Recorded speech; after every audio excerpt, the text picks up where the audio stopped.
بسم الله الرحمن الرحيم والصلاة والسلام على أشرف المرسلين وصلى الله على سيدنا محمد وعلى آله وصحبه أجمعين. halkan waxaan ku qabanayaa baaq nabadgelyo oo aan kula hadlayo dadkayga degan degmada Cadaadle.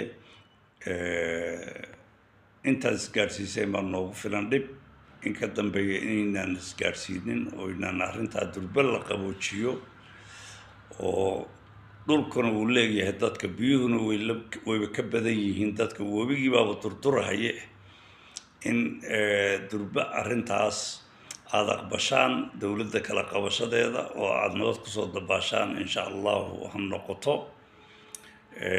dawladda waxaan ugu mahadnaqayaa in ciidamadeeda iyo iyaduba iyo maamulkeedaba si degdega ay u soo dhex galeen oo dadkii shacabka ahaa ee shacabkeeda ahaa durba kala qabteen.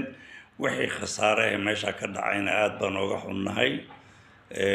wixii dhintay Allah u naxariisto, wixii dhaawacana Allah durba noo boogadhayo.